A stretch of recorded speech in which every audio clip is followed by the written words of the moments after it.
Hello. Good afternoon, everyone. My name is Olivia Gross, and I'm a fourth year in the college studying fundamentals, issues, and texts. For those of you who are not aware, fundamentals is a major that is unique to UChicago and was founded by Alan Bloom, the author of The Closing of the American Mind. Each student participating in this major has a unique question that guides their learning. My question is, how do we agreeably disagree? We live in times when political affiliation has become a kind of lead cultural identity, where parents don't want their kids to marry someone of the other party. But I said, even though they would disagree about whether Richard Nixon should have been removed from office, they somehow figured out how to put the Christmas lights up in the town square. They figured out how to fix the roof on the church, and they figured out how to get communities to work. Because even though they disagreed politically, that wasn't their only identity. But I remember I'd been in Congress for 6 months, and John Dingell summoned me to his office. Now, he's in the minority now, but he or his dad were chairman of the Energy and Commerce Committee for the last 50 years. He was elected in 1955, I think. And John looked at me and he said, you're going to be here for a while, I can tell. Let me give you some advice. Take 1 year and just listen. Don't say anything. Knowledge is power in Washington. We talk about free expression.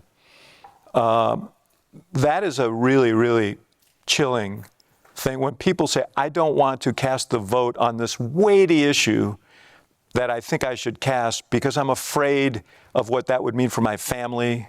I'm afraid what that would mean for their security, for my peace of mind. You voted to confirm Justice Gorsuch. Gorsuch, number one, he was Scalia's replacement. So it wasn't going to ideologically, change the way the court looked at it. And to me, elections have consequences. And when you elect a president who now can appoint someone, if somebody is qualified intellectually and in moral character, you may not agree with everything that he does or she does, but if they're qualified, they ought to be approved. I will tell you, Neil Gorsuch is a very, very qualified jurist. You may not like what he says, but he's incredibly qualified. And the Senate rules require 60 votes to move anything. So if you're Heidi or I, the first thought that you have when you've got a great idea is, I got to go get somebody on the other side of the aisle to partner with me. But in the Senate, we knew bipartisanship was part of the legislative process. The House, that's not the case. And it may be time for the House to revisit that. If they ever convene again. I think the real challenge here is, why is it that nurses and doctors used to be the most respected, trusted citizens of America? I mean, if a doctor, I had family physicians tell me, I've always been able to convince a patient to quit smoking, drink a little less. You know, they would listen to me. When I told them to get a vaccine shot, nope, not going to happen. And so one of the residual effects from what happened is a distrust of expertise. But I'm asking, is it recoverable? Yes. Yeah, I think so. It's recoverable the way Richard said it's recoverable. You've got to invite different people to the table. You've got to find who those opinion leaders are in communities. You've got to create a resiliency within the population and a skepticism about what people see on the news, what people see every day. So it's building a resilient population that has the ability to discern that maybe that's not what is really going on.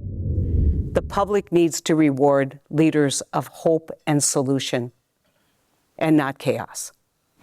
And until the public steps up, this is going to continue because the reward system is inverted.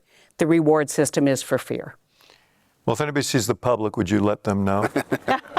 I honor people who serve, and I want to encourage, there are a lot of young people here.